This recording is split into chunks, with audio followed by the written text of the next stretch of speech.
예, 여러분 안녕하세요. 불교와 인간 제9강 주차론 10주차 수업이 되겠습니다. 어린이날이 겹쳐서 여러분들을 직접 화면상에서 보지를 못하고 녹화 강의로 만나게 되었습니다. 녹화 강의가 여러분들한테 여러 가지 좋은 점도 있지만 생각보다는 또 다른 측면에서 보면 실시간 강의보다는 또 다른 제약들이 있는 것 같습니다.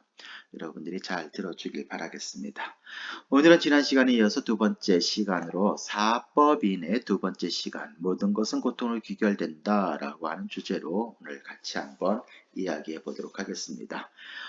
여기서 귀결이라고 하는 말이 있습니다. 이 귀결은 사실은 돌아간다라고 하는 의미죠. 모든 것은 고통이다 라고 일반적으로 이야기하는데 왜 귀결이라고 하는 말을 붙였는가? 이건 내가 붙인 거예요, 제가. 이 부분에 대해서는 뒷부분에 가서 다시 한번 이야기해 보도록 하겠습니다. 사법인의 첫 번째가 재행무상이었습니다. 모든 조건 지어진 것들은 항상 변하기 마련이다 라고 하는 부분인 거죠. 그것과 이 고통 두 번째 살펴보는 일체계고의 내용은 서로 밀접한 연관이 되어 있다라고 하는 점 유념해 두길 바라겠습니다. 사법인 지난 시간에 첫 번째 살펴보았고 이번에 두 번째 시간입니다. 자, 두카에 대한 어원을 조금 살펴보고자 합니다. 두카는 일반적으로 고통이라고 번역이 많이 돼요. 영어에서는 그래서 이것을 pain이라고 하는 말로 번역을 많이 합니다. 그런데 이 영어가 갖고 있는 pain의 의미와 두카가 갖고 있는 그 의미의 외연상의 차이가 너무 크다라고 볼 수가 있죠. 기본적으로 문화권마다 자신의 고유한 언어가 있어요. 예를 들면 중국은 중국어가 있고 일본은 일본어가 있고 한국은 한국어가 있잖아요. 근데 이 한국어와 다른 언어 사이에 의미가 1대1로 매칭되는 경우는 그다지 많지가 않아요. 그래서 우리는 해당 단어가 갖고 있는 의미가 정확하게 어떠한 의미를 갖고 있는지를 유심히 살펴보지 않으면 우리 언어로 갖고서 상대방의 언어를 어떻게 보면 규정해버리는 그럴 때 의미의 외연 차이가 있을 때 우리가 그것을 명확하게 이해하지 못하면 올바른 번역이 되기가 어렵게 되는 거죠. 그래서 번역가들 같은 경우에는 많은 경우 번역을 함에 있어서 새로운 조어를 만들어내거나 아니면 기존에 자신의 모국어를 갖고 외연의 의미를 확장해서 의미 부여를 새롭게 하는 경우도 많이 있습니다.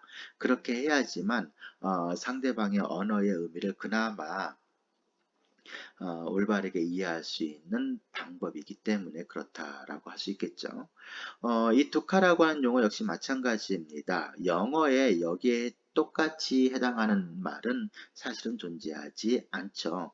오늘날 언어라고 하는 것은 기본적으로 매우 엄밀하게 그 언어를 사용을 하고 있고 그것이 어떤 의미를 갖고 있는지 세밀하게 분석을 하고 분류해서 그 의미의 차이를 명확하게 드러내려고 하는 것이 오늘날 언어 사용법이라고 본다면 이전의 언어들은 그 의미가 굉장히 좀 넓게 사용되었다라고 볼 수가 있겠습니다. 그런 측면에서 본다면 우리가 지금 사용하고 있는 이런 언어로 고대의 언어를 이해한다라고 할 때, 번역한다고 할 때 그것이 결코 용이한 작업은 아닐 거라 생각이 들죠. 두카의 반대말은 이제 수카라고 하는 말인데요. 수카가 있고 두카가 있습니다. 그러면 이 언어가 갖고 있는 의미를 우리가 좀 살펴보게 되면은 수카라고 하는 것은 is라고 하는 말로 많이 번역이 되고요. 두카는 this is라고 번역을 하는데 이 is는 쉬운 이란 뜻도 있지만 행복한, 안락한 이런 의미도 있어요. 그래서 이 두카, 디시즈 같은 경우에는 또 다른 의미에서 보통은 질병으로 많이 번역을 하지만 이 질병이라기보다는 편하지 않은, 불편한 그런 의미를 갖고서 우리가 이해해 볼 수가 있겠고요. 웰빙이라고 하는 말도 있죠. 수카를 번역할 때 웰빙으로 많이 번역을 해요. 이 웰빙이라고 하는 것은 행복감이라고 하는 의미로 많이 이해되지만 두카 같은 경우는 일리스라고 번역을 해요. 이것은 어떤 의미가 되겠습니까? 역시 마찬가지로 행복하지 않은 상태를 의미하는 것으로 우리가 이해해야 되겠죠. 그래서 일리스 역시 마찬가지로 이건 뭐 질병이라는 의미로 많이 사용되고 있긴 하지만 그러한 의미보다는 행복하지 않은 상태, 편하지 않은 상태를 의미하는 것으로 우리가 이 단어를 이해해 볼 수가 있겠습니다. 많은 사람들이 불교를 염세주의적인 사상으로 잘못 이해하게 된 것은 그 원인이 어디 있느냐라고 했을 때, 안이한 번역과 피상적인 해석 때문이다. 이렇게 설명을 하고 있습니다. 월플라 라울라라고 하는 아주 유명한 불교 학자이자 출가 수행자였던 분이 계신데 그분이 이런 얘기를 하고 있는데 이전 시간에 불교를 서양에서 염세주의적인 어떤 사상이나 종교로 이해하는 경향이 초창기에 있었다라고 하는 것을 소개를 했던 적이 있었죠. 왜 그런 오해들이 생겨났을까? 바로 번역과 해석의 차이 때문이다라고 설명을 하는 것입니다. 빨려 두카. 이 두카라고 하는 말은 앞에서 살펴봤지만 이 두카는 빨리어이기도 하고 산스크리트어이기도 해요. 빨리어나 산스크리트어는 기본적으로 고대 인도 언어를 얘기해요. 오늘날 기능하는 활어, 살아있는 언어가 아니고 사어 혹은 문어, 문장체의 언어다라고 하는데 형태가 동일합니다. 빨려두카를 일반적으로 괴로움, 이거는 오탑니다. 아픔이죠. 괴로움, 아픔, 슬픔, 불행의 의미로 그리고 행복, 편안함, 즐거움을 나타내는 수카의 반대어로 이렇게 사용하고 있는 것도 사실이지만 그러나 사성제의 독하는 붓다의 시선에서 바라본 세상과 삶의 다양하고 깊고 거대한 철학적인 의미를 내포하고 있는 단어다라고 우리가 이해할 수 있겠습니다. 물론 사성제 두카 역시 일반적인 의미로서의 괴로움을 나타내는 것도 사실이에요. 그런 의미가 배제되는 게 아니고 그러한 의미만 갖고는 두카가 설명되지 않는다라고 얘기하는 거죠. 그러니까 괴로움이라고 하는 의미가 분명히 강력하고 그 내용이 있지만 그것보다는 보다 넓은 의미가 철학적인 의미가 담겨 있다라고 볼 수 있는 거죠. 그래서 이때 두카는 불완전성, 무상함, 비어있음, 실체 없음 등의 의미도 포함하고 있다라고 얘기할 수 있겠습니다. 비어있다 혹은 실체가 없다라고 하는 것은 같은 의미로 파악하면 되겠습니다. 이것을 한자로 나타내게 되면은 빌공자 써서 이렇게 나타내죠. 공간, 허공 할 때 공자를 이거 쓰잖아요. 이것의 원어는 순야예요. 순야. 이것은 지난 시간에 우리가 앞서서 인간을 색소사행식 5가지 오온으로 분석을 하는데 이 오온으로 분석한 이유는 뭐라고 했습니까? 바로 인간은 영기적 존재로서 다른 말로 하면 관계적 존재로서 색소상행식 그 어떠한 것도 인간의 본질이라고 할 만한 것이 없음을 드러내고자 그 오온을 이야기했다라고 설명을 했죠. 그 실체가 없음, 그것이 순야예요. 순야. 비어있고 실체가 없는 거죠. 고정되어 있지 않고 늘 관계성 속에서 끊임없이 변화하는 그러한 것이 바로 인간 존재라고 하는 것을 보여주는 것이죠. 어, 뭔가가 있다면은 그것은 고정된 것을 얘기하잖아요. 확정된 것, 변하지 않는 것.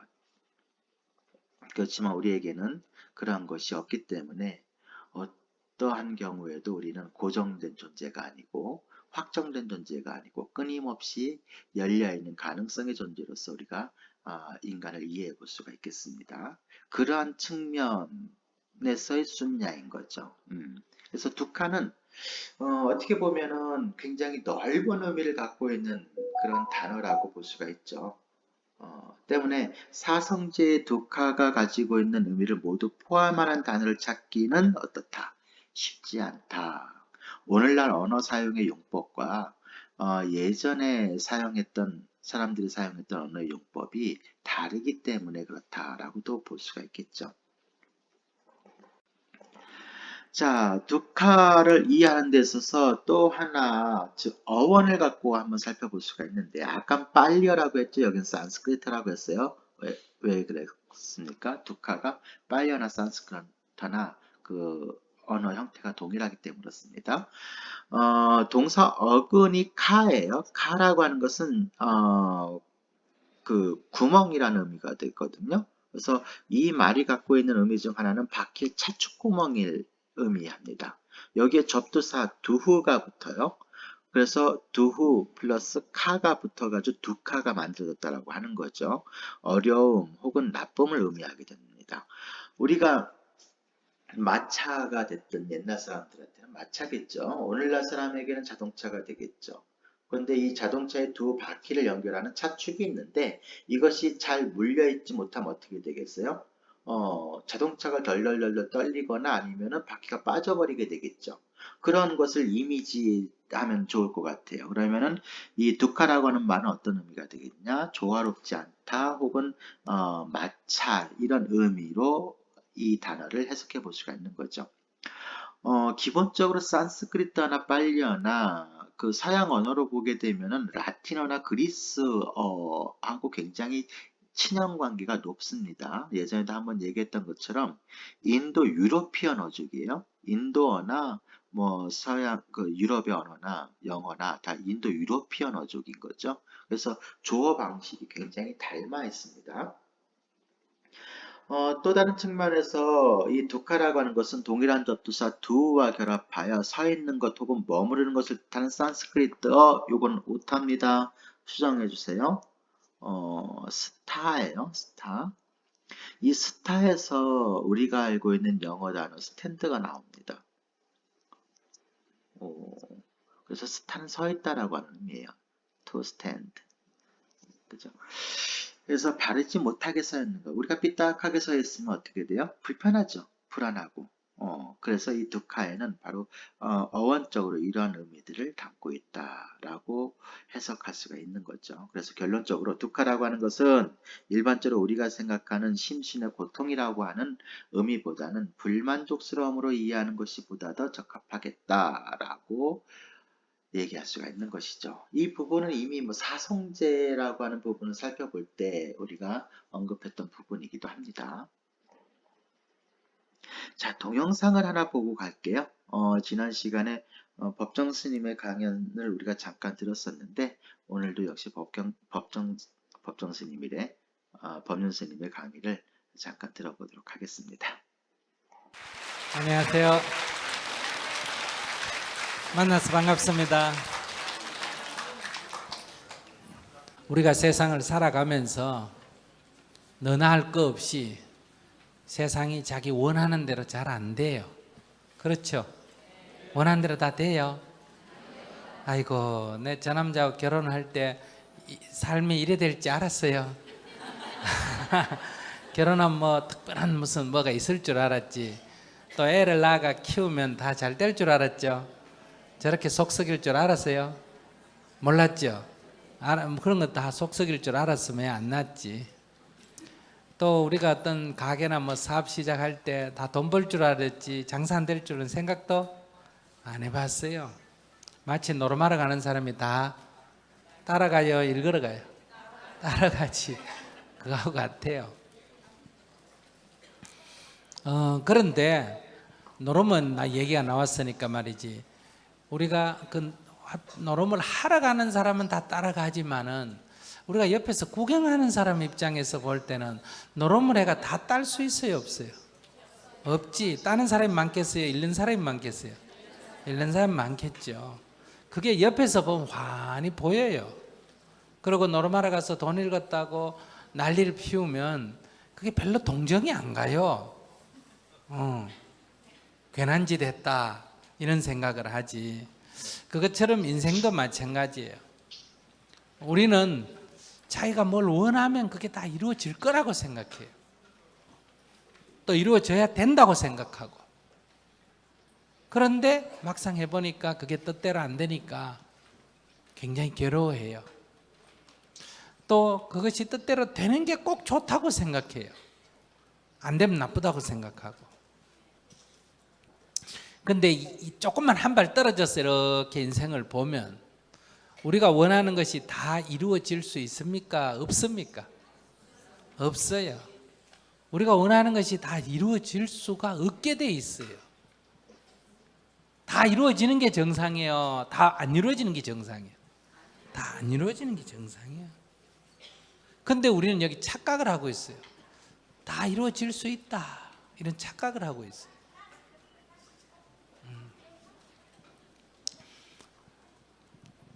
근데 뜻하는 것이 막상 살아보니까 이루어지지 않으니까 인생을 괴로워하면서 이제 한탄을 해요. 아, 이 운명이 정해져 있나 보다.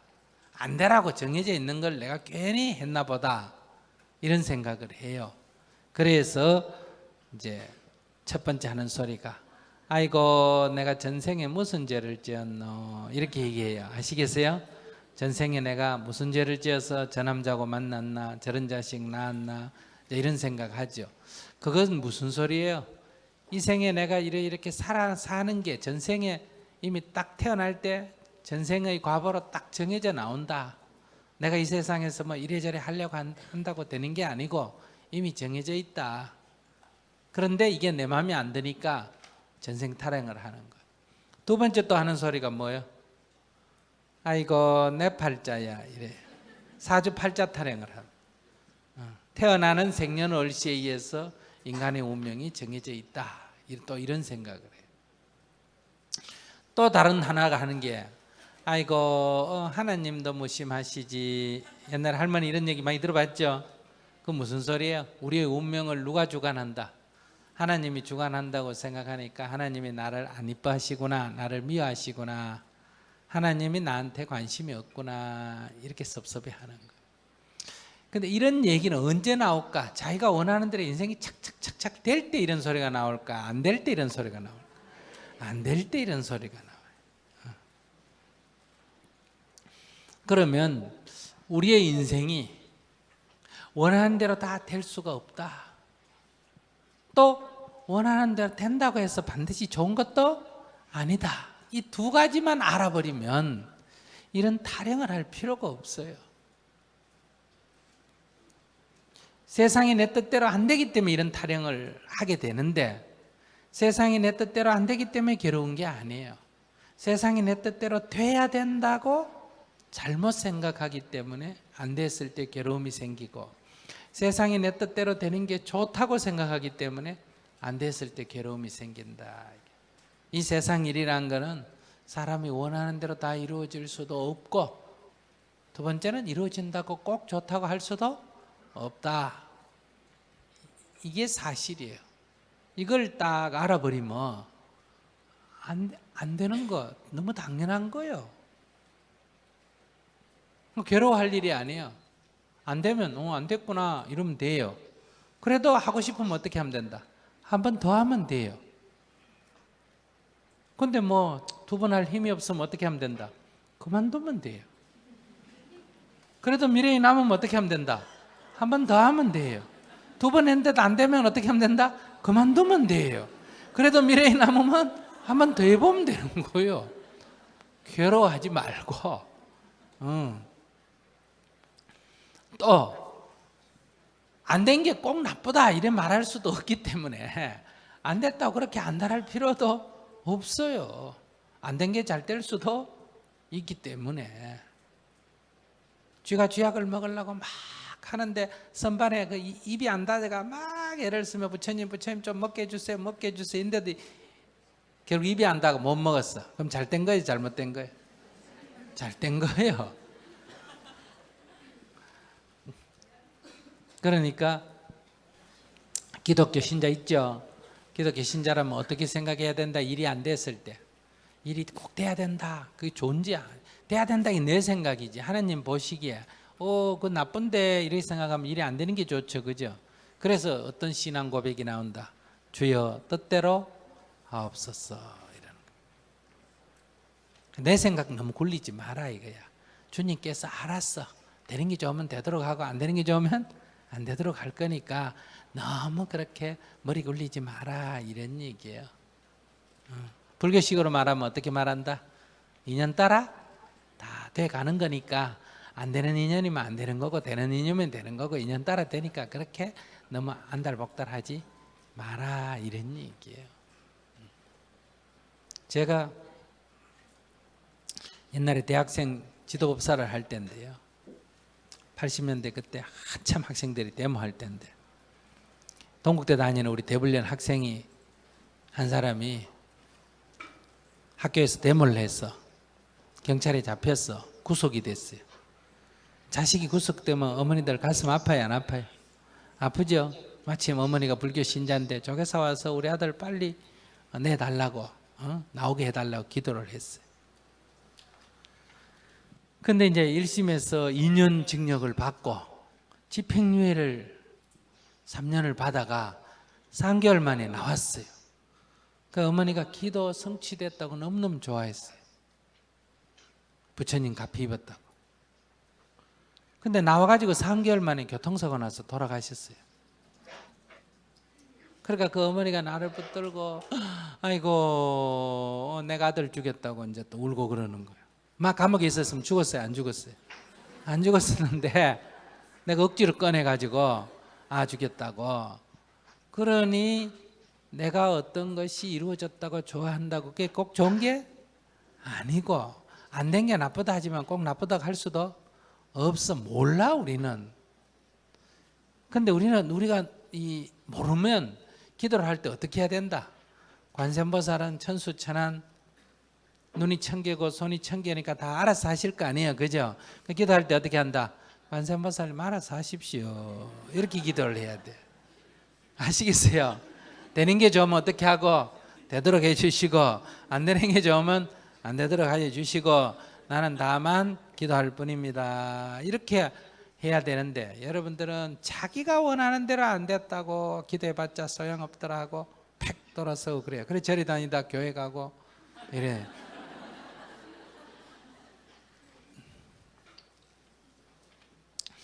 그래서 이런 운명이라는 것도 잘못된 생각 때문에 이 운명에 대한 얘기가 자꾸 나오게 되는 거예요. 그런데 우리 부처님 가르침 중에 첫 번째가 뭐예요? 재행무상이다. 변하지 않는 것은 없다. 변하지 않는 것은 없다. 이 말은 내가 가진 재물이 영원히 있을까? 언젠가는 없어질까? 없어지겠죠. 내 태어난 나는 영원히 살까? 언젠가는 죽을까? 언젠가는 죽겠죠. 젊음이 영원히 유지될까? 늙을까? 늙겠죠. 그러니 그 무엇도 집착하지 마라 이런 얘기. 영원한 것은 없다. 그럼 허무한 게 아니냐 또 이렇게 생각해요 사람들. 근데 재행무상이 우리에게 굉장히 희망적이에요. 우리가 지금 겪고 있는 고통, 아까 뭐 운명이란 게 뭐 정해져 있다, 변하지 않는 게 있다 이런 얘기인데 우리의 고통 재행무상이니까 이 고통이 변한다는 거예요, 안 변한다는 거예요? 변한다는 거지. 고통이 영원하다는 거예요, 그것도 언젠가 사라진다는 거예요? 사라진다는 거예요. 그러니까 재행무상이다 이 말은 벌써 운명론에 반대되는 얘기예요. 운명론을 부정하는 얘기다 이 말이에요. 그러니까 지금 우리가 받고 있는 이런 속박, 고뇌 이런 거 다 영원한 거 아니에요. 그러니까 우리는 여기서 벗어날 수가 있는 거예요. 자, 그런 얘기를 하면서 어떤 그것이 불교 얘기든 기독교 얘기든 그런 것을 교리를 갖고 설명하거나 신앙을 갖고 얘기하는 게 아니라 우리 생활에서 일어나는 문제를 가지고 우리가 조금만 깊이 살펴보면 우리는 거기는 바른 길, 지혜로운 길, 그 문제를 해결할 수 있는 길을 찾을 수가 있다 이런 얘기. 예, 법륜 스님의 강의를 들어봤습니다. 재밌게 들었나요? 우리가 배우고 또는 지난 시간에 살펴봤던 내용이 다 함축적으로 잘 드러났던 내용 같습니다. 모든 것은 고통이다. 이것이 하나의 명제이고 진리를 나타내는 명제인 것이죠. 이것에 대한 원어는 이러합니다. 원어를 우리가 살펴볼 필요는 없겠지만 여러분들도 한번 읽어봐 줄게요. 사페 상카라 두카 디야다 빠냐야 빠사티 아타 니핀다티 두키 에사마코 비스디야 이렇게 읽어요. 여러분도 읽기 쉽겠죠? 그냥 발음 나은 대로 읽으면 돼요. 자, 지난 시간에 배운 내용하고 사실은 다 똑같은데 한 단어만 달라요. 그래서 이것을 번역해 보면 이 세상의 모든 조건지어진 것들은 고통이다 라고 지혜로 써볼 때 그때 불만족한 상태에 대해 싫어하여 떠나게 된다. 이것이 청정에 이르는 길이다. 자, 조건지어진 것들은 고통이다 라고 했을 때 여기까지는 지난번하고 똑같죠. 사페상카라까지는 다 같아요. 대신에 여기가 다른 거죠. 지난 시간에는 여기에서 뭐가 붙었습니까? 아니짜라고 하는 말이 붙었던 거고 여기에서는 그러니까 무상이 되겠죠. 무상이 붙었던 것이고 지금은 고통이라고 하는 내용으로 두카라고 하는 말이 붙은 겁니다. 자, 지난 시간 살펴봤던 것처럼 무상, 항상 하지 않고 변한다라고 하는 것은 무엇 때문이냐? 바로 조건 지어진 것들 때문이다 라고 얘기를 한 거예요. 조건 지어진 것들 때문이다. 그런데 지금 고통이다 라고 했을 때도 역시 마찬가지죠. 왜 고통이냐? 조건 지어졌기 때문에 고통이다 라고 하는 의미가 되는 겁니다. 조건 지어진 것 때문에 고통이다 라고. 자, 그래서 요거를 조금 더 풀이해보면 무상과 고통은 동전의 양면과 같은 거라서 이것이 떨어져 있는 개념이 아니에요. 서로 연관되어 있는 개념입니다. 무상하기 때문에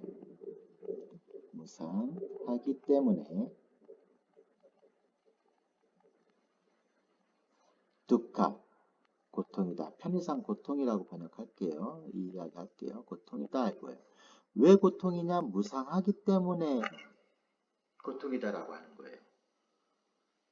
근데 이걸 조금 더 우리가 깊이 살펴보게 되는 거예요. 우리가 무상, 즉 끊임없이 변화하는 것을 올바르게 바라보지 못하기 때문에 그것으로부터 우리가 고통을 경험한다. 이렇게 얘기를 할 수가 있는 거죠. 그런 의미인 거예요. 무상하기 때문에 고통이다라고 하는 것은 무상을 통찰하지 못하기 때문에 고통이다라고 하는 의미인 거예요. 그래서 무상을 올바르게 통찰, 이 세상은 미시세계부터 거시세계까지 끊임없이 변화하는 것이 당연하다라고 하는 것을 올바르게 이해하고 통찰하게 되면 어떻게 돼요?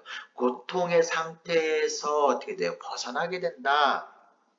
그러니 조건 지어진 것들이라고 하는 요 내용을 우리가 올바르게 이해를 하게 되면 무상을 이해하게 되고 고통을 이해하게 되고 그걸 통해서 우리는 고통의 상태에서 벗어나서 청정 어떠한 번뇌에도 우리가 휘둘리지 않는 그런 상태로 나아갈 수 있다 이런 얘기가 되겠죠. 이 쌍카라를 우리가 번역을 하면은 이것은 행이라고 하는 말로도 번역이 돼요. 오온에 색소 상행식 할 때 그 행인 거죠. 행. 자, 그러면 이 내용을 조금 더 살펴보도록 하겠습니다. 고통의 종류는 우리가 이미 살펴봤던 내용이죠. 사성제를 살펴볼 때 고성제의 내용인 거예요. 바로 사실 일체계고 3법인에서 혹은 4법인에서 얘기하는 일체계고와 사성제에서 얘기하는 고성제의 내용은 이것이 굉장히 밀접하고 같은 범주 속에서 우리가 이해해 볼 수가 있는 거죠. 고성제를 달리 표현하면 일체계고라고 얘기할 수가 있고 일체계고를 달리 표현하면 고성제라고 얘기해도 무방합니다. 자, 일단 고를 범주적으로 얘기하면 사고팔고라고 하는 내용으로 얘기해요. 사고는 생로병사를 얘기하고 팔고는 거기에다가 구부듣고 원증해고 애별리고 오음성고라고 오온성고라고 하는 내용까지 포함하면 이렇게 8가지가 되니까 이걸 팔고라고 얘기를 해요. 이것이 8구가 아니에요. 네 가지 고통인 생로병사에 플러스 이 네 가지를 해가지고 8가지다라고 하는 의미인 겁니다. 자, 4고는 모든 생명은 기본적으로 네 가지 고통 속에 놓여져 있죠. 그것을 우리가 사고라고 얘기합니다. 생로병사라고 하는 내용인 겁니다. 어, 우리는 노병사가 고통인 것은 알겠는데 왜 생은 고통입니까? 라고 얘기하는 경우도 있어요. 왜 생이 고통이에요? 이유는 간단하죠. 우리가 태어났기 때문에 늙음과 병든과 죽음이라고 하는 것을 경험을 하게 됩니다. 태어남이라고 하는 사건이 없었다면 우리는 늙음과 병든과 죽음이라고 하는 것을 경험하지 않아도 되는 거죠. 그렇기 때문에 이 태어남이라고 하는 것도 결국은 고통의 원인인 것이고, 그래서 이 생을 고통이라고 이해할 수가 있는 거죠. 자, 그런 것들을 떠나서 우리가 생이라고 하는 것을 볼 때, 태어남이라고 하는 것을 볼 때, 우리는 엄마 뱃속에서 10달 동안 있다가 태어나게 된단 말이에요. 출산이라고 하는 행위 자체는 엄마하고 아이끼가 자기 목숨을 내거는 행위인 거예요. 요즘은 의학 기술이 발달을 해가지고 산모가 아이를 낳다가 죽는 그런 경우가 우리나라 같은 경우 굉장히 적잖아요. 선진국들은 그런 일이 굉장히 드물게 일어나지만 지금 개발도상국에 있는 동남아라든가 아니면 아프리카라든가 이런 쪽에 의료 기술이 장비가 충분히 갖춰지지 않은 곳에서는 아이를 낳다가 산모가 죽는 경우가 지금도 상당히 많이 있다고 합니다. 그리고 아기도 뭐예요? 태어나다가 죽는 경우가 많아요. 그래서 이 태어남이라고 하는 것 자체가 뭐예요? 굉장히 어려운 일인 거예요. 산모도 그렇고 아기도 그렇고 자기 생명을 내걸고 하는 어떤 사건이다라고 볼 수가 있는 거죠. 그리고 아기도 엄마 뱃속에 있다가 좁은 산도를 통해서 태어나게 되죠. 그래서 아기들 보게 되면 태어나자마자 보면 머리가 이렇게 위로 길쭉하게 돼 있어요. 마치 외계인처럼.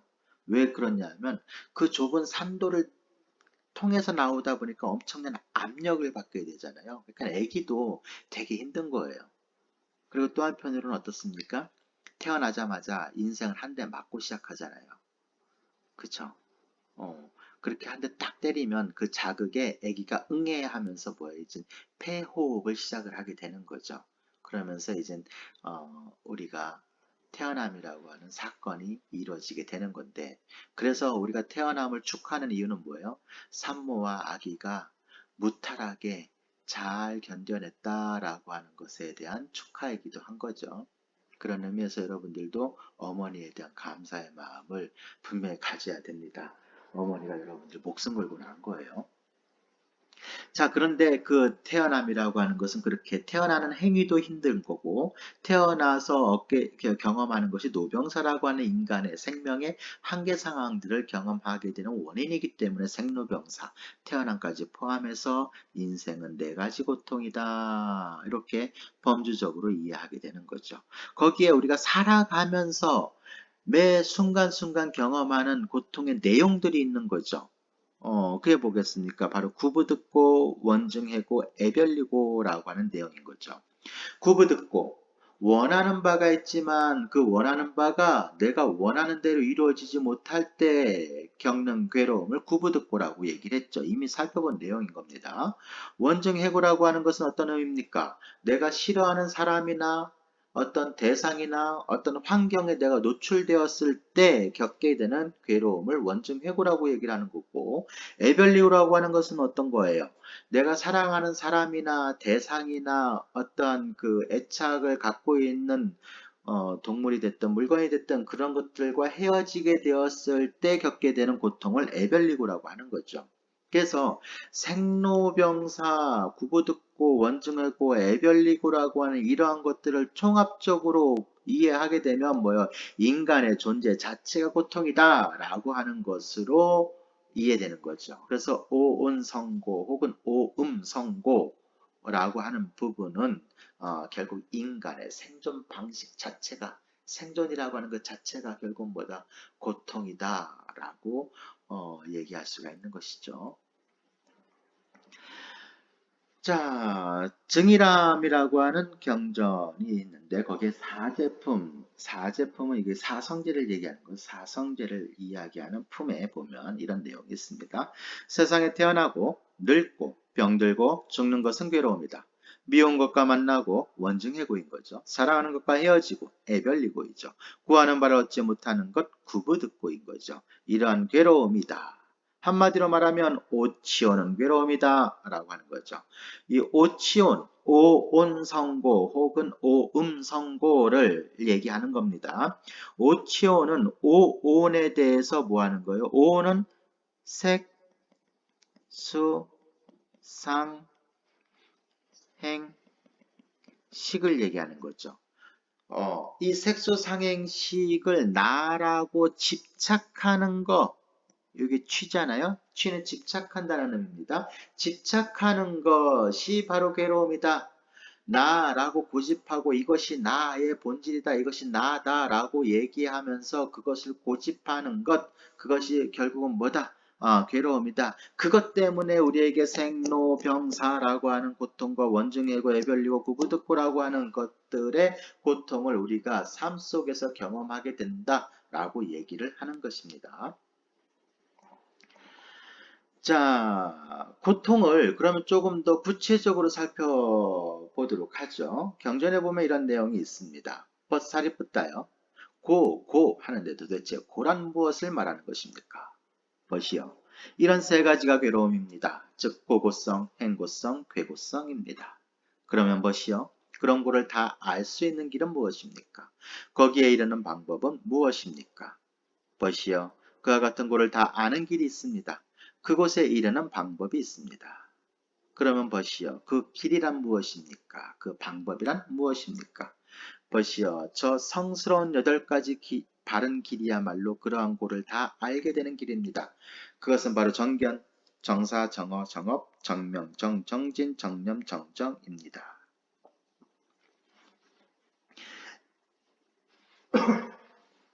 사리푸타라고 하는 분은 부처님의 제자 가운데 한 분으로 지혜가 가장 출중한 분이다라고 알려져 있어서 지혜제의 사리푸타 이렇게 표현하기도 하고요. 불교사에 있어서 사리푸타라고 하는 인물은 굉장히 차지하는 비중이라든가 위상이 크다라고 할 수 있어요. 이 분에게 어떤 사람이 와가지고 수행자가 와서 얘기하는 거죠. 두카. 고통이라고 하는데 도대체 두카라고 하는 것은 무엇을 말하는 것입니까? 그러자 사리푸타 존자가 이런 얘기를 하시는 거죠. 세 가지 두카가 있습니다. 이거예요. 세 가지 두카가 있습니다. 하나는 첫 번째는 고고성이고 두 번째는 행고성이고 세 번째는 어떻다? 괴고성이다 라고 얘기를 하는 거죠. 이렇게 나눕니다. 고통은 단순히 두카는 하나로 설명되는 게 아니고 이런 세 가지로 설명이 된다라고 얘기를 하는 거죠. 그럼 하나씩 살펴보도록 합시다. 고고성이다라고 하는 것은 원래부터 괴로움인 조건에서 생겨난 괴로움을 말하는 것입니다. 예를 들어 추위나 더위, 목마름 등은 원래부터 괴로운 것이죠. 그리고 우리가 길을 가다가 다리를 삐끗했어요, 다쳤어요, 아프죠. 예, 그것이 바로 고고성에 들어가는 것입니다. 두 번째는 조금 이따 얘기하고, 그러면은 괴고성은 어떤 의미냐? 이 괴고라고 하는 것은 우리가 애착을 갖고 있는 것이 변해버렸을 때 경험하는 고통을 괴고성이라고 얘기를 해요. 예를 들면 부자이던 사람이 가난하게 되었을 때 오는 그런 괴로움. 혹은 건강했던 사람이 건강을 잃었을 때 얻는 괴로움. 이런 것들인 거죠. 명예를 갖고 있었던 사람이 명예를 잃어버렸을 때 겪게 되는 괴로움. 이런 것들을 우리가 괴고성이라고 얘기할 수가 있는 것입니다. 다시 말하면 애착을 느끼는 대상이 파괴될 때 생기는 괴로움이다. 이렇게 여러분들이 이해를 하면 되겠습니다.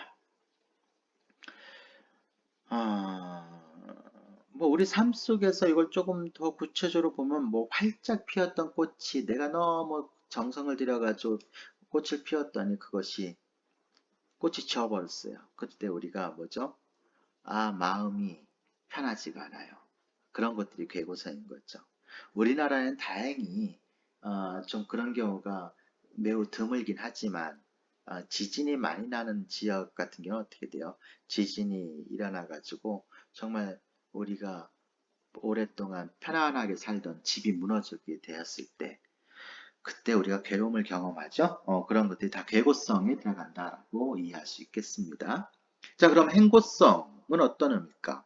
행고에서 행이라고 하는 것은 흘러간다 혹은 변화한다라고 하는 의미가 그 안에 담겨 있고요. 다시 말해서 모든 것은 흘러간다 혹은 일체는 변한다라고 하는 뜻이 됩니다. 이러한 것은 조금 더 구체적으로 얘기한다면 존재 자체의 변화에서 생겨나는 괴로움을 얘기하는 거죠. 존재의 무상함, 즉 생로병사 이러한 것들이 대표적인 행고성의 의미가 되겠습니다.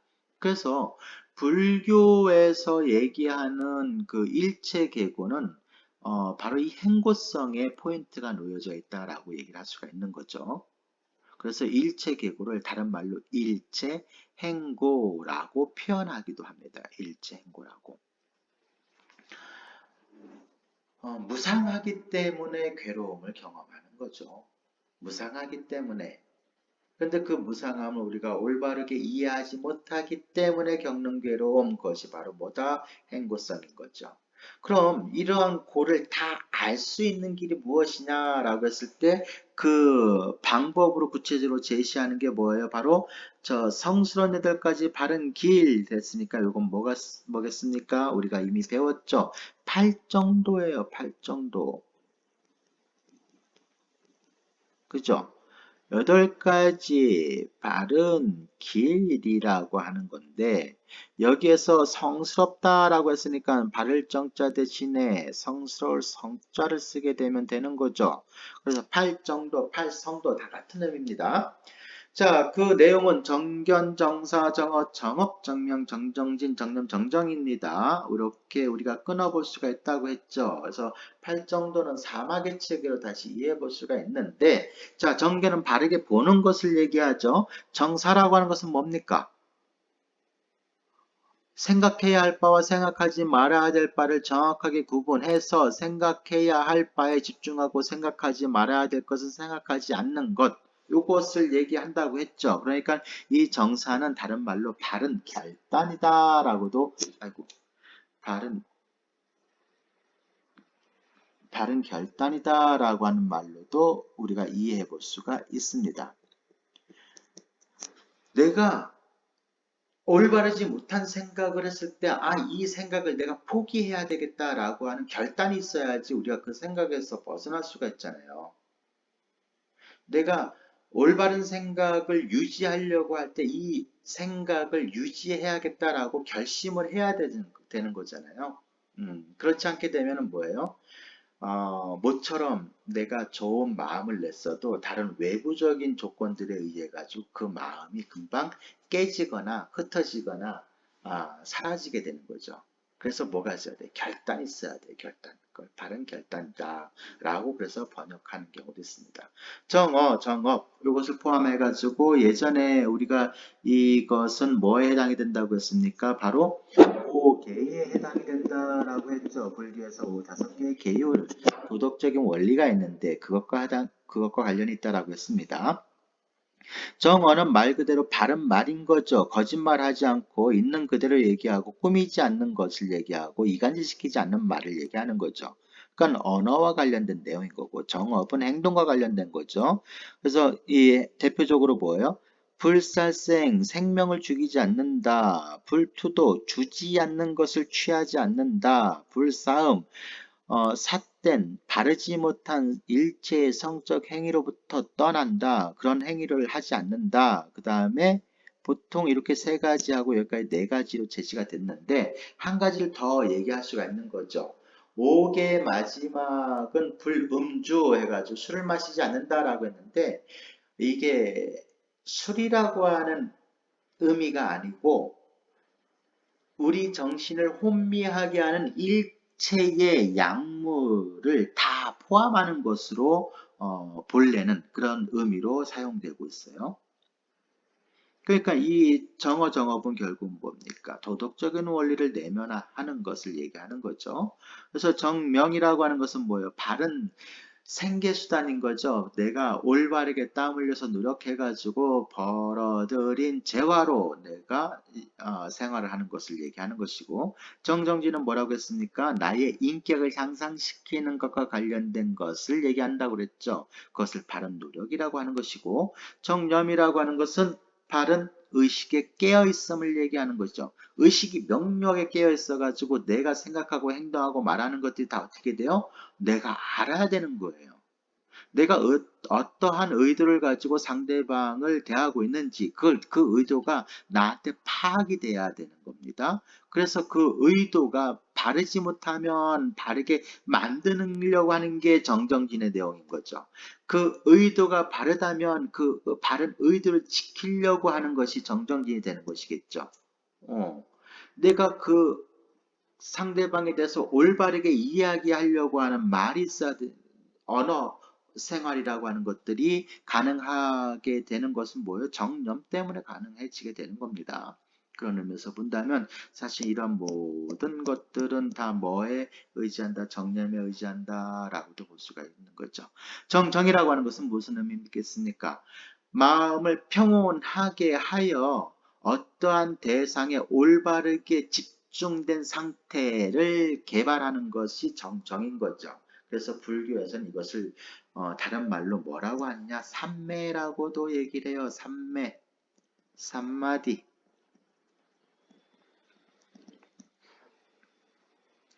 자, 이 8가지 팔정도를 우리가 삶 속에서 수행을 할 때, 실천을 할 때 뭐가 된다고요? 고통의 내용을 우리가 다 알 수 있게 된다는 거예요.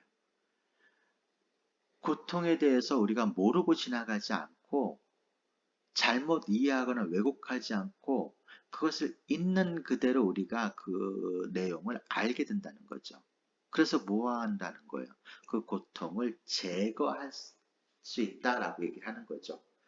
우리가 사성제 수업을 통해서 뭐 이미 살펴본 내용이기도 하지만 내가 몸이 아플 때 내가 몸이 아프다는 것을 있는 그대로 인정하는 사람하고 인정한다기보다는 그걸 아는 사람하고 그리고 이것을 알지 못하는 사람하고는 전혀 다른 삶을 취하게 되겠죠. 한 사람은 어서 빨리 병원에 가가지고 내가 왜 몸이 아픈지 의사 선생님한테 정확하게 진단을 받고 그리고 치료를 하게 됐죠. 그러면 내가 건강한 몸의 상태를 회복하게 될 테고 그렇지 않은 경우는 어떻습니까? 내가 몸이 왜 불편한지도 몰라요. 불편하긴 한데 이게 뭐 나아지겠지 뭐 괜찮겠지 뭐 하면서 자기 스스로 그 병을 키우게 되겠죠. 나중에는 어떻게 됩니까? 더 이상 견디지 못해서 병원에 가게 되면 이미 때를 놓쳤다 또는 너무 늦게 오셨습니다. 이런 얘기를 듣는 경우들을 종종 우리가 뭐 드라마를 통해서 많이 보게 되잖아요. 그런 경우들이 드라마의 일만은 아닌 거죠. 그래서 이 고통이라고 하는 것을 올바로 바라보는 그 시각이 대단히 중요한 거예요. 고통 속에 그냥 빠져 살자라고 얘기를 하는 게 아니잖아요. 고통을 바르게 이해한다라고 하는 것은 고통을 극복하고 해결하기 위함인 것이죠. 자, 그래서 이러한 내용을 우리가 이미 살펴보긴 했지만 다시 한번 보도록 하겠습니다. 붓다가 괴로움을 설명하지만 삶의 행복을 부정하는 것은 아니다.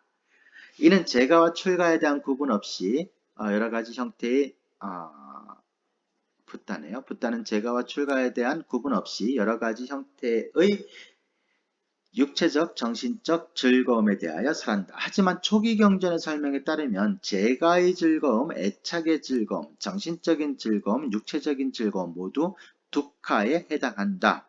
더 나아가 수행을 통해 얻는 선정의 상태, 높은 수행의 단계 역시 두카에 해당한다. 왜냐하면 두카는 일상적인 의미에서의 괴로움이 아니라 무상한 것은 무엇이든지 만족스럽지 못하다는 의미이기 때문이다. 괴로움은 어디에서 오는가? 라고 하는 책에서 발췌한 내용입니다. 예전에도 한번 소개를 했지만, 불교가 두카를 이야기할 때 우리가 삶 속에서 경험하는 행복감, 만족감, 즐거움을 아니야 그거 행복감 아니고 즐거움 아니고 만족감 아니야 사실은 그거 다 괴로움이야 라고 억지를 쓰는 게 아니에요. 예를 들면 여러분들이 맛있는 음식을 먹었는데 어떤 친구가 와서 얘기하죠. 야 그거 맛있는 거 아니야 그거 되게 맛없는 거야 네가 잘못 착각하고 있는 거야. 이렇게 얘기를 한다면 여러분들이 뭐라고 하겠어요? 너는 맛없을지 몰라도 나는 맛있었어. 나 이거 입맛이 딱 맞던데? 나 되게 맛있게 먹었어. 이렇게 얘기를 할 거 아니에요. 근데 상대방이 뭐예요? 아이, 그거 아니라니까. 너 그거 진짜 맛없는 거라니까. 얘가 이상한 얘기 하네라고 하면 뭐, 여러분들 어떻게 하겠어요? 야, 이상한 건 네가 이상한 거지. 내가 맛있다는데 네가 왜 10이야? 이렇게 나올 거 아니에요. 그죠? 어. 불교도 역시 우리가 삶 속에서 경험하는 행복감을 부정하진 않아요. 여러분들이 즐겁게 가족하고 정말 행복한 시간을 보낼 때 그 행복감이 아니야, 그거 가짜야. 진짜 행복감은 그게 아니야. 너는 지금 괴로움을 경험하고 있는 거야. 이렇게 억지를 부리는 게 아니에요.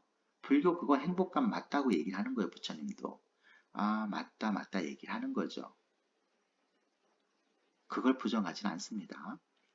그래서 재가와 출가에 대한 구분 없이 여러 가지 형태의 육체적, 정신적 즐거움에 대해서 이야기하시는 거죠. 자, 재가와 출가라고 하는 용어가 나와서 요 의미에 대해서 조금 더 살펴보도록 하겠습니다. 재가라고 하는 말은요, 한자로 쓰게 되면은 있을 제에다가 집가자를 씁니다. 집에 있는 거예요. 출가는 나올 출자에다가 집가자를 쓰는 거죠. 집을 나오는 거예요. 근데 이렇게 보면은 가출하고 출가하고 비슷한 의미인가? 라고 생각할 수 있겠지만 이때의 가라고 하는 의미가 달라요. 이 집을 의미하는 이 가라고 하는 것이 의미하는 바는 뭐냐 하면 바로 소유를 얘기합니다. 소유. 우리는 여러분들이랑 나나 뭐예요? 소유의 삶을 살고 있잖아요. 그게 제가의 삶인 거예요. 일반인의 삶인 거죠. 그럼 출가라고 하는 것은 뭐냐? 소유를 포기한 삶을 얘기하는 거예요. 그래서 출가는 다른 말로 하면 무소유의 삶이다 라고 얘기할 수 있는 거죠. 단순히 집을 나간 건 출가인 거고, 아니, 가출인 거고, 그걸 출가라고 얘기를 하지 않습니다. 소유를 포기한 것을 출가라고 얘기를 하는 거예요. 그래서 재가와 출가에 대한 구분 없이 다양한 형태의 즐거움이 있다는 거죠. 그래서 초기 경전의 설명에 따르면 재가의 즐거움, 애착의 즐거움, 정신적인 즐거움, 육체적인 즐거움 모두 뭐에 해당한다? 두카에 해당한다 라고 얘기를 하는 거예요. 즐거움이 곧 두카라고 얘기하는 게 아니고 뒤에 나오자면 뭐예요? 무상하기 때문에 이러한 즐거움이나 행복감이나 만족감이라고 하는 것이 지속성을 갖지 못하기 때문에 뭐하다? 둑하다라고 얘기를 하는 거예요. 만약 그런 것들이 지속성을 갖고 있다면 그걸 둑하라고 얘기할 수가 없는 거죠.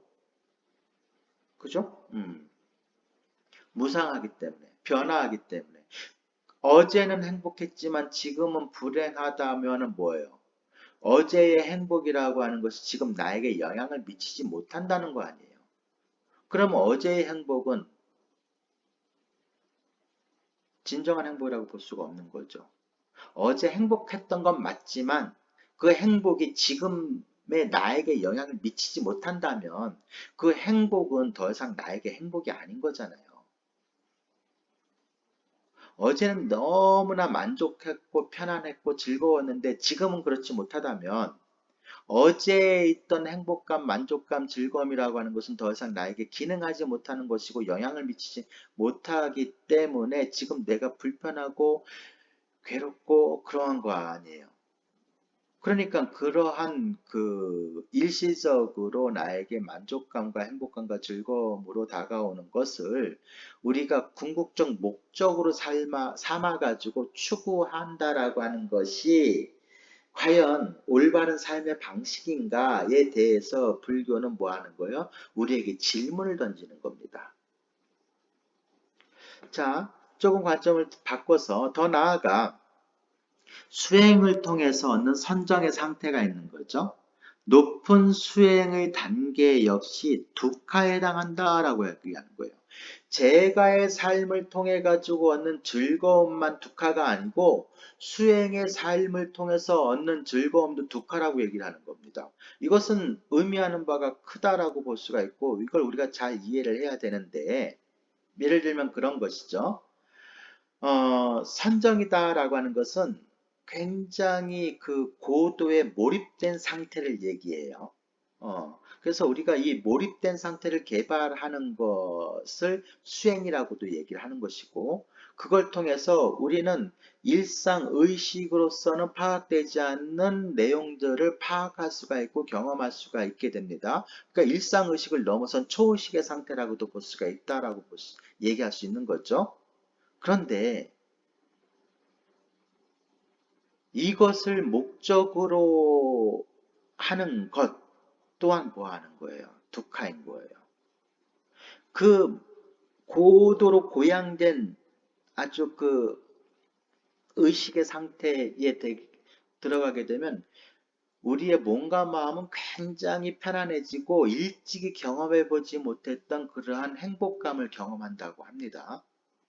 나는 그걸 경험을 못 해봤어요, 여러분. 근데 이것들을 실제 경험해 본 사람들이 그런 얘기를 했고, 실제 많은 문헌에서도 이런 얘기들을 하고 있죠. 그런데 문제는 뭐예요? 그 상태를 늘 유지할 수 있느냐라고 하는 부분이에요. 없잖아요. 어떤 특정한 의식 상태에 도달해서 얻는 즐거움은 진짜 즐거움이 아니에요. 그걸 어떻게 우리가 진짜 즐거움이라고 할 수 있겠어요. 붓다의 문제의식은 바로 거기에 있었던 거예요. 수행을 함에 있어서 어떤 몰입된 상태를 경험해서 초의식의 상태가 됐을 때 경험하는 내용들이 일상의식을 회복했을 때는 무의미해진다라고 하는 부분인 거죠. 그게 더 이상 기능하지 못해요. 그렇다면 우리가 그것을 진정한 의미에서 행복이라고 얘기할 수 있겠느냐라고 질문할 수가 있는 거잖아요. 그래서 불교에서는 선정의 상태조차도 뭐하다? 두카에 해당한다라고 얘기를 하는 겁니다. 그게 두카가 아니고 선정의 상태가 두카가 아니고 선정의 상태가 유지가 되지 못하기 때문에 두카다. 그래서 무상하기 때문에 항상하지 못하기 때문에 불만족스러운 것, 즉 두카에 해당한다. 이런 의미가 되는 겁니다. 그래서 흔히 불교를 세속을 떠난 종교라고도 얘기를 해요. 반은 맞지만 반은 틀린 말이에요. 왜냐하면 우리가 산속에 들어가서 지 혼자 산다고 한다면, 자기 혼자 산다고 한다면, 그때 만족을 느끼고 행복하게 산다고 한다면 그거 좋아요. 좋은데 그 행복하고 만족된 삶이 이 시장 바닥에서도 그대로 적용 가능해야 되는 부분인 거예요. 전쟁터의 한복판에서도 사실은 그런 것들이 가능해야 되는 부분인 거예요. 그래야 우리가 진짜라고 얘기할 수 있잖아요. 예전에 얘기했던 것처럼 금이 특정한 상태에서만 금이라면 우리가 금을 가치 있는 것으로 여기지 않았겠죠. 그런데 이 금은 시대가 변해도 장소가 변해도 금은 금으로서의 어떤 그 가치를 우리한테 인정받고 있잖아요. 그런데 특정한 상태에서만 금이라면 그걸 우리가 금이라고 부를 수 있을까요? 부를 수 없잖아요. 어떤 상태가 됐든 금은 금이어야 되는 거잖아요. 그게 진짜 금인 거잖아요. 그런데 금처럼 보였는데 녹여보니까 뭐예요? 아닌 경우. 이거 가짜 금인 거잖아요. 어. 행복도 역시 마찬가지다라고 볼 수가 있는 거죠. 그래서 불교는 세속, 우리의 삶을 떠나가지고 얻어지는 행복감을 추구하는 게 아니에요. 그런 어떤 초월적인 어떠한 그 신비 체험 이런 걸 불교는 말하지 않습니다. 그걸 목적으로 삼게 되면 뭐가 되는 거예요? 지금 우리의 삶을 부정해 버려야 되거든요. 우리의 삶이라고 하는 것은 그런 것과는 관계가 없기 때문에. 그렇기 때문에 불교는 이러한 그 이분법적인 세계관을 극복하려고 노력을 많이 하는 것이고 우리에게도 그런 얘기들을 하는 거죠. 그래서 수행하는 삶 자체가 우리에게 좋은 결과를 초래할 가능성이 높고 실제 그렇게 하지만 그것이 세속의 삶을 부정하면서 얻는 것은 아니다 라고 얘기할 수가 있겠습니다.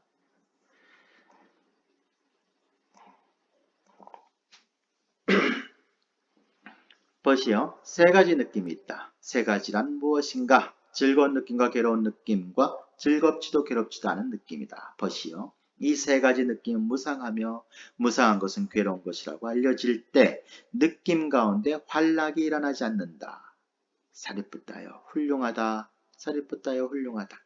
그 법문은 이와 같이 무엇이든 느껴진 것은 괴로움에 속한다. 라고 간략하게 설할 수 있다. 니다나 쌍유타라고 하는 경전에 나와 있는 한 귀절입니다. 느낌은 우리가 색소상행식 오온을 얘기할 때 살펴봤던 내용인 거죠. 바로 수예요, 수. 한자로 이렇게 쓰고, 원어로는 외다나라고 얘기를 했죠. 예, 외다나예요. 세 가지 외다나가 있는 거죠. 그 외다나의 세 가지란 무엇이냐? 즐거운 외다나가 있는 거고, 괴로운 외다나가 있는 거고, 즐겁지도 괴롭지도 않은 외다나가 있는 거죠. 이 세 가지가 다라고 얘기를 했죠.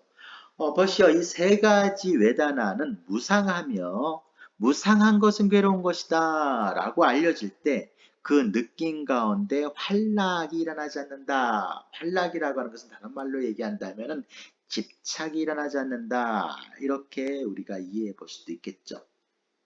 자, 우리는 즐거운 느낌이 있으면 즐거운 느낌이 나에게 좋은 것이라고 하는 생각을 갖고 그것을 붙들려고 하게 되는 거죠. 그게 뭐예요? 즐거운 느낌에 집착하는 거죠. 그런데 이 즐거운 느낌이라고 하는 것은 어떻습니까? 변화하게 되는 거죠. 무상하죠. 변화해요. 여러분, 어제 정말 맛있게 먹었던 그 맛있는 음식이 지금도 여러분들한테 똑같은 감동을 주나요? 그걸 안 먹고 있는데 또한 그것을 똑같이 먹는다 하더라도 어제 느꼈던 그 감동이 지금 그대로 100% 재현되나요? 안 되잖아요. 안 돼요. 어떨 때는 맹물에 밥 말아 먹는 것만 갖고도 너무 맛있게 먹을 때가 있고 어떨 때는 뭐예요? 야, 씨, 이게 인간이 먹을 밥이야? 라고 할 때도 있는 거잖아요. 우리는 매 순간순간 모든 것들이 변하기 때문에 특정한 순간에 내가 경험했던 것들을 재현 불가능하게 됩니다. 그러니까 재현이 안 되는 거예요. 그래서 무상한 것은 괴로운 것이라고 우리가 올바르게 이해하게 되면 뭐 하는 거예요? 그 느낌에 대해서 우리가 집착하지 않게 되는 거죠. 우리가 느낌에 집착을 하게 되면 끊임없이 그 느낌을 재현하려고 노력을 하게 돼요. 근데 사실 재현이 안 되거든. 그러니까 그때마다 우리는 뭐예요? 불만족을 경험하게 되는 거죠. 끊임없이 불만족을 경험하게 되는 거죠. 왜 그때와 같은 그 느낌이 지금은 다시 경험이 되지 않지? 아, 그때가 더 좋았는데? 지금도 좋긴 한데 그때가 더 좋았는데? 이런 것들 때문에 지금 내가 경험하는 것을 온전하게 경험하지 못하게 되는 거죠. 그러면 과거에 내가 경험했던 것이 집착되어 있는 한에 있어서는 현재 순간순간 내가 경험하는 즐거운 느낌을 다 놓쳐버리게 되는 거죠. 음. 그래서 이런 느낌이라고 하는 것은 항상 하는 것이 아니고 늘 변화하는 것이기 때문에 그것을 우리가 이해하지 못하면 괴로움을 경험하는구나 라고 올바르게 알 때 그 느낌에 집착하지 않게 된다라고 얘기를 하는 거죠. 괴로운 느낌은 말 그대로 괴로우면 괴로운 느낌은 괴로운 거니까 그죠? 그 괴로움에 우리가 집착하는 사람은 정신병자밖에 없잖아요. 매 맞아가지고 즐거워하는 사람도 있죠. 그러니까 신체적으로 고통을 받을 때 뭔가 쾌락을 느끼는 사람들이 있어요. 이건 사실은 뭐죠? 정신병의 일종인 거거든요. 그걸 떠나서라도 뭐가 있는 거죠? 괴로운 느낌이라고 하는 건 그 자체로 괴로움이니까 우리가 괴로운 느낌에 집착을 하게 되면 어떻게 됩니까? 자기 자신과 타인을 공격을 하게 돼요. 괴로운 느낌에 집착을 하게 되면. 그죠? 어. 근데 그 괴로운 느낌이라고 하는 것도 결국은 무상하죠. 변화한 거잖아요. 그 괴로운 느낌이 변하지 않는다면, 계속된다면, 그건 지옥이죠. 말 그대로. 근데 이런 괴로운 느낌마저도 뭐합니까? 결국은 변화하는 거죠. 그래서 그 괴로운 느낌에 집착하지 않게 되는 것을 얘기합니다. 그러면은 우리가 평온하다라고 할 때는 그럼 즐겁지도 괴롭지도 않은 느낌 평온이냐? 아니에요. 즐겁지도 괴롭지도 않은 느낌이라고 하는 것은 네 느낌의 정체가 명확하게 나한테 알려지지 않는 것을 얘기해요. 이게 즐거운 것인지 나한테 괴로운 것인지 이거 잘 모르겠어. 즐거운 것 같기도 한데 괴로운 것 같기도 하고 괴로운 것 같기도 한데 즐거운 것 같기도 하고 이거 잘 모르겠네. 그러니까 우리는 뭐야? 이 느낌을 무시해 버리게 되는 거죠. 그래서 알지 못하는 느낌의 이것들은 그 정체가 무엇인지. 그래서 무엇이든 느껴진 것은 뭐다? 괴로움에 속한다라고 하는 것은 무상성이라고 하는 것에 기반한 것이다라고. 그래서 아까 고통의 내용을 세 가지로 분류했잖아요. 고고성, 행고성, 괴고성. 그 가운데 분류가 얘기하고자 하는 주된 포인트는 뭐다? 행고성이다. 뭐예요? 바로 요 내용인 거죠. 이러한 내용들을 갖고 오늘날 우리가 경험하고 있는 그 코로나 사태에 좀 적용해가지고 한번 살펴보도록 할게요. 한 작년 4월인가 5월 달쯤에 그 연합뉴스에서 보도가 된 내용입니다. 요즘 뉴스는 아니에요. 감안하고 들어주길 바라겠습니다. 네, 코로나19 발생 이전 세상은 이제 다시 오지 않는다라는 말도 생기고 있습니다. 확산세가 주춤해지면서 방역 활동을 일상화시켜야 할 텐데요. 네, 코로나19 사태 석 달이 지난 현재 시민들의 목소리를 장보경 기자가 들어봤습니다. 코로나19 확산 후 외출 시 시민들의 필수품은 마스크가 됐습니다. 밖에 나갈 때 무조건 사용을 하고 밖에 나가는 기간이 그렇게 많지는 않기 때문에 그래서 아마 한 5시간 내외로. 친구와의 만남은 줄었습니다. 학교를 안 가니까 생활 패턴이 되게 엉망이 된 것 같고 친구들도 그냥 다 그러고. 고등학교 생활을 마치고 한국에 들어와서 친구들과 좀 여행을 다니거나 좀 의미 있는 추억을 만들려고 했었는데 안타깝게도 다 취소가 되었어요. 띄엄띄엄 줄을 서고 온몸을 흰 방역복으로 감싼 이들의 모습. 코로나19 사태 석 달이 된 지금은 자연스러워졌습니다. 손소독제는 가방에 늘 가지고 다닙니다. 계속 손소독제 가지고 다니면서 생활하고 있어요. 내리고 타고 이럴 때마다. 다가오는 황금 연휴에 답답한 마음을 풀러 놀러 가고 싶은 마음이 없다고 하면 거짓말입니다.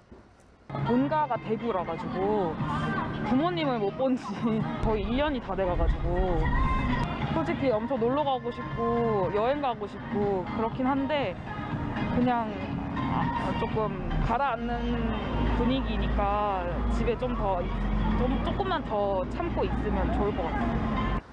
코로나19 발생 이전과 이후는 다른 세상이라는 말이 주는 무게감을 다시 생각해 볼 때입니다.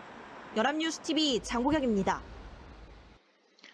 예, 뭐 오늘날 지금의 현재도 크게 다를 바가 없는 상황입니다. 네, 이게 오랫동안 지속되다 보니까 뭐예요?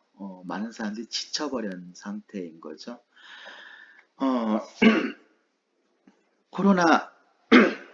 미안합니다. 코로나19 이후에 세계는 어떻게 될까? 여기에 대해서 다양한 석학들의 의견들을 당시에 많은 국내외 언론사들이 이제 보도를 어떻게 하게 됐는데 그 가운데 우리한테 좀 익숙한 인물이 있죠. 바로 유발 하라리라고 하는 분이죠. 사피엔스라고 하는 책을 지난 학기 초기에 소개하면서 이분도 같이 소개를 한 적이 있었는데 이분이 이런 얘기를 했다고 보도가 됐죠. 폭풍은 지나가고 인류는 살아남겠지만 우리는 다른 세상에 살게 될 것이다. 코로나19를 이제 폭풍에 비유한 거죠. 결국은 어떤 방식으로든 인류는 살아남겠죠. 유럽에 흑사병이 돌았을 때 유럽 인구의 거의 절반에 가까운 사람들이 죽었대요. 어마어마하게 죽은 거죠. 정확한 수치는 제가 잘 모르겠지만 정말 우리가 상상할 수 없을 만큼 많은 사람들이 목숨을 잃었어요. 지금 코로나19도 역시 만약에 과학기술이 지금처럼 의료기술이 발달하지 않았다면 훨씬 더 많은 사람들이 목숨을 잃었을 가능성이 높은 거죠.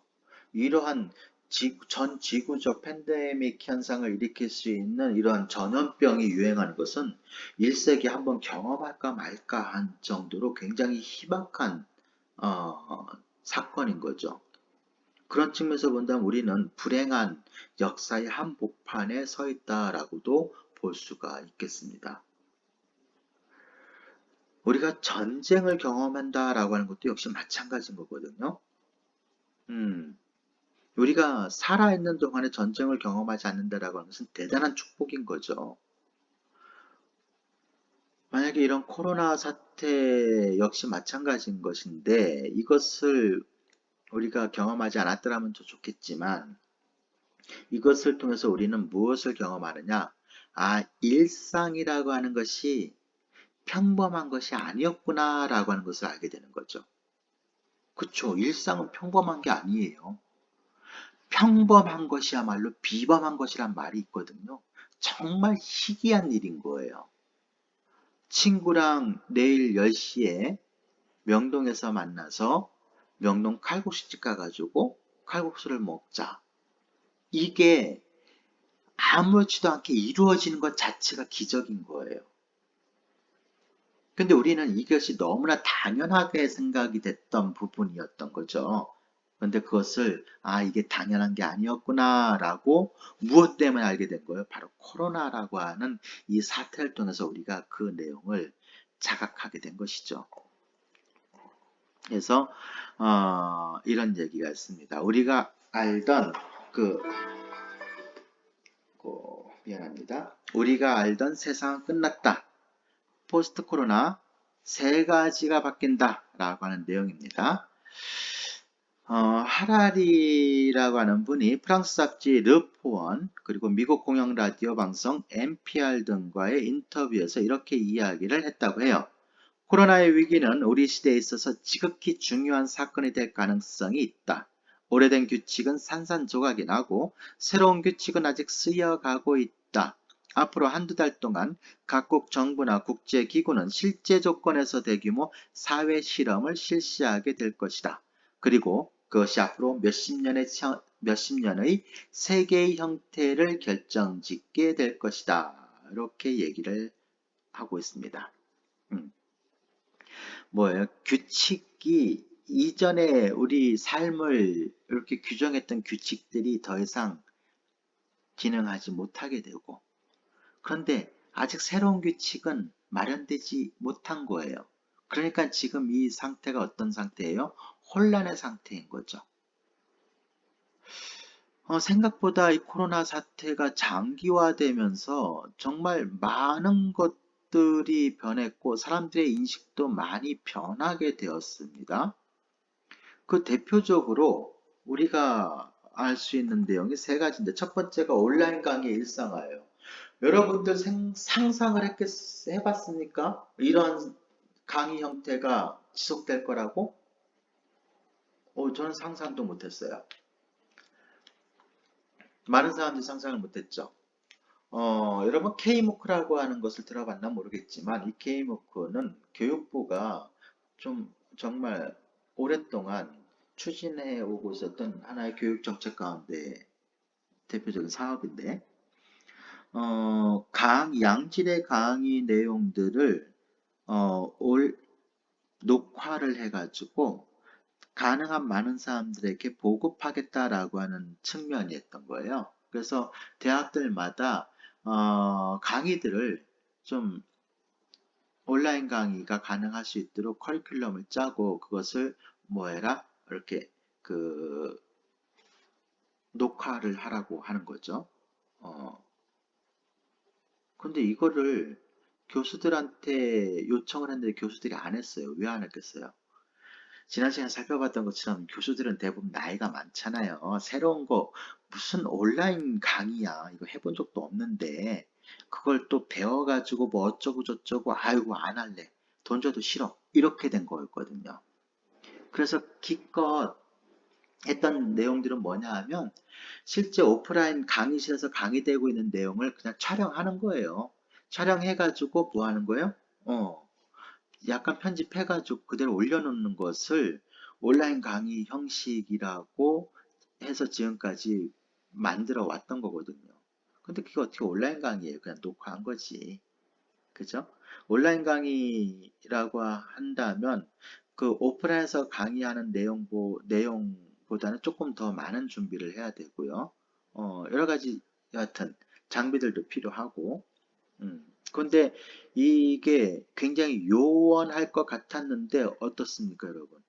코로나가 발생하자마자 전 세계 모든 대학들이 온라인교로 다 돌아섰어요. 초, 중, 고 물론이고. 이게 불가능할 것 같았는데 가능하더라는 거예요. 그러면 이 코로나 사태가 끝나면 그럼 온라인 강의가 없어질까요? 이것이 그냥 비대면 강의로 다 넘어갈까요? 아니죠. 이미 온라인 강의가 갖고 있는 장점에 대해서 우리가 경험을 했기 때문에 대학들이나 학교 당국에서 온라인 강의를 절대 포기하지 않습니다. 절대 포기하지 않아요.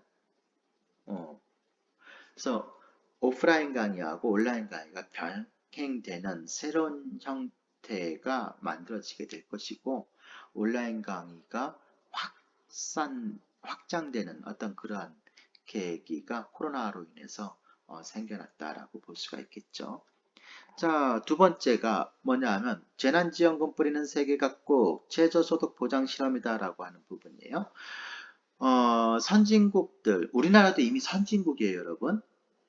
선진국 된 지 꽤 됐습니다. 근데 우리나라는 아직도 스스로를 개발도상국이다라고 하는 거 얘기하는 사람도 있는데 아니에요. 전체적으로 경제 규모나 여러 가지 것들이 선진국 대열에 이미 들어가 있죠. 많은 선진국들은 10여 년 전부터 많은 경제학자들의 의견을 들어가지고 무엇을 연구하기 시작했냐 하면 전 국민에게 최저소득을 보장해 주는 것에 대한 실험을 나름 해오고 있었어요. 우리나라도 그래서 서울시도 그렇고 경기도가 중심이 돼가지고 청년 수당이니 뭐니 하는 명목으로 그러한 것들을 했는데 일부 반대하는 사람들이 포퓰리즘이다 또는 우리가 사회주의 국가냐라고 비판을 하면서 그런 것들을 굉장히 부정적으로 바라봤죠. 근데 그걸 부정적으로 바라보면 안 돼요. 왜 다른 나라들은 그럼 미국이나 유럽이나 이게 사회주의 국가라서 그걸 했겠습니까? 아닌 거죠. 그들이 생각한 거는 뭐냐 하면 AI가 우리가 생각하는 것보다 훨씬 빨리 진보할 것이고 그로 인해 가지고 인간들의 일자리가 상당 부분 AI에 의해서 잠식될 것이다 라고 예측을 한 거예요. 그러면 인간들이 AI 때문에 일자리를 잃어버리게 되면 실업자들이 양산되게 되는 것이고 실업자들은 돈을 벌지 못하기 때문에 뭐가 돼요? 극빈층으로 떨어지게 되는 거죠. 그러면 극빈층이 사회 구성원의 일정 수준을 넘어서게 되면 이 사회는 대단히 불안정해지게 되죠. 결국 사회가 무너지게 되는 거예요. 극빈층이 많아지게 되면 어떤 생각을 하게 됩니까? 이 더러운 세상 한번 뒤집어 버리자. 폭력이 발생하게 되는 겁니다. 가난에서 폭력이 나오는 거거든요. 그래서 이 국가가 전 국민에게 일정 정도 월급을 주는 연구를 하게 된 거예요. 그게 최저소득 보장 실험일 겁니다. 근데 코로나 때문에 뭐 하는 거예요? 전 세계 정말 대부분의 나라들이 국민들한테 뭘 주기 시작했습니까? 재난지원금을 줬죠. 우리나라도 국가가 주는 재난지원금이 있었고, 지자체가 주는 재난지원금이 있었고, 이러한 재난지원금이 실제 어떻게 사용됐는가에 대한 추적, 연구도 이루어졌죠. 그러니까 이런 것들이 결국 뭐가 되는 거예요? 앞으로 AI가 보편화돼 가지고 인간들이 상당 부분 많은 일자리를 잃었을 때 국가가 어떻게 예산을 집행하면 좋을지에 대한 좋은 데이터가 됐다라고 볼 수가 있는 거죠. 그래서 실험이 이루어지게 된 겁니다. 이걸 통해 가지고 앞으로 이제 국가는 여러 가지 내용들에 대한 추가적인 연구를 진행하게 되겠죠. 예. 자, 세 번째는 뛰어난 유럽, 미국은 없다. 4대주의의 해체입니다. 지금까지 우리가 살고 있는 이 세상은 뭐예요? 서구 중심의 사회였습니다. 교육 체계도 그렇고 사회 시스템도 그렇고 모든 것들이 서양 중심으로 굴러왔고 우리는 서양을 배우기에 열심이었던 거고 서양은 선진국이고 동양은 선진국이 아니다라고 하는 어떤 이런 막연한 이데올로기에 갇혀가지고 이 세상을 바라보았는데 그러한 그 어떤 사대주의적 관점에서 우리가 벗어날 수 있는 새로운 계기를 뭐죠? 코로나로 인해서 얻게 되었다라고 보는 거죠. 실제 여러분, 서구가 이 지구에서 인류 문명에 있어서 중심이 된 것은 기껏해 한 300년뿐이 안 돼요. 그렇게 오래된 역사는 아닙니다. 그 이전에는 15세기 이전에는요. 15세기 이전은 명확하게 동양이 전 세계의 중심이었어요. 정치, 경제, 사회, 문화 모든 면에서.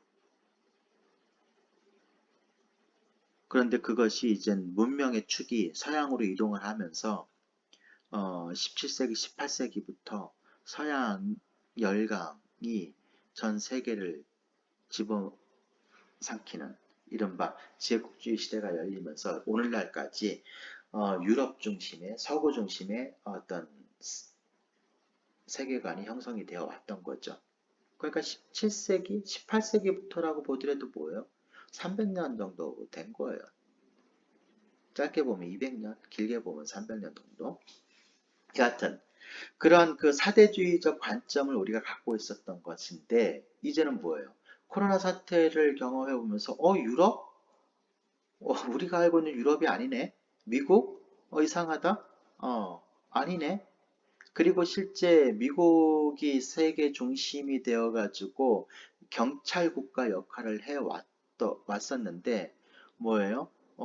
이미 미국도 오래전에 경찰 국가를 포기했고 더불어서 지금 중국과 패권을 다투고 있는 시점이에요. 옛날 같으면 중국이 벌써 미국한테 굴복을 했겠지만 지금은 어떻습니까? 중국이 해볼만 하네? 라는 생각을 갖고 지금 버티고 있잖아요. 서로 대립을 하고 있잖아요. 그 사이에서 우리나라가 피해를 안 봐야 되는데 이게 참 중요한 시점인 거죠. 여하튼 예전과는 전혀 다른 세계가 우리 앞에 펼쳐져 있는 것만은 분명한 겁니다. 그래서 우리가 유럽을 바라보고 미국을 바라보는 시각들이 이젠 변화되고 있다라고 얘기를 하는 거죠. 이 세 가지가 결국 뭐예요? 바로 이 내용들이 다 유발 하라리라고 하는 분이 얘기한 부분인 거고 이것은 단순히 유발 하라리라고 하는 개인의 생각이라기보다는 많은 전문가들이 석학들이 이러한 것들에 대해서 뭐하죠? 동의하고 있다라고 우리가 말할 수 있는 거죠. 그래서 일체계고 재행무상이 그럼 코로나하고 뭔 상관인데 이렇게 생각할 수가 있잖아요. 재행무상이나 일체계고라고 하는 것은 이것이 단순히 철학적인 언명이 아니에요. 주장이 아니고 실제 우리 삶의 모습을 드러낸 내용인 거거든요. 불교는 우리 삶과 떠나 있는 공허한 이야기를 하지 않습니다. 우리 삶의 내용을 얘기하는 거예요. 결국 우리가 일상이라고 하는 너무나 당연하게 생각하고 늘 그러할 거라고 생각했던 것들이 코로나로 인해서 뒤집어졌잖아요. 아, 일상이 당연한 게 아니었구나. 평범함이 그냥 평범함이 아니었구나. 라고 하는 것을 아는 게 뭡니까? 바로 그게 재행무상인 거예요. 그리고 우리가 삶 속에서 경험하는 다양한 내용들이 극단적으로 표출되게 되잖아요. 자유가 억압되는 것 같고, 뭔가 욕구를 분출하고 싶지만 그것이 마음대로 안 되고, 이러한 것들이 뭐예요? 아, 고통이구나. 라고 하는 것들을 우리가 극단적으로 경험할 수 있는 계기를 주는 거잖아요.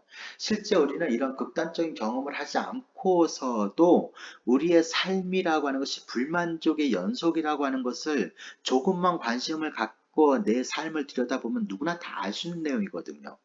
하지만 우리는 그런 것들을 보는 것보다는 순간순간 우리에게 주어지고 있는 그 순간적인 행복이나 만족이나 즐거움에 취해가지고 나의 삶을 이렇게 들여다볼 수 있는 삶의 여유를 갖지 못했던 거죠.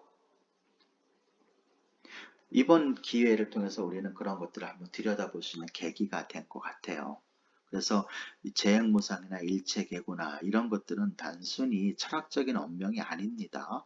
그래서 우리가 지금 겪고 있는 코로나 사태를 통해서 우리가 재행무상과 일체계고를 적용해서 우리의 삶과 우리의 사회를 다시 한번 이렇게 돌아볼 수 있는 계기도 될 수 있지 않을까 이런 생각을 해보게 됩니다. 자, 이렇게 해가지고 오늘 강의를 마쳐 보도록 하겠습니다, 여러분. 실제 실시간 강의하고는 조금 다르죠. 그래서 여러분들이 앞으로 한 번 더 부전해 보신 날 이렇게 강의를 들어야 될 것 같은데 실시간 강의 때 다시 한번 보도록 하겠습니다. 그리고 수업 시간에 여러 번 얘기했던 것처럼 여러분들 그 두 번이 빠지기 때문에 오늘로 해서 이번이 10주차 수업이거든요. 11, 12, 13, 14예요. 15주차는 우리가 기말시험을 보기 때문에 안 되잖아요. 근데 여기에서 두 번이 빠져버리는 거잖아요. 발표가. 그러면 발표가 두 번 남게 되거든요.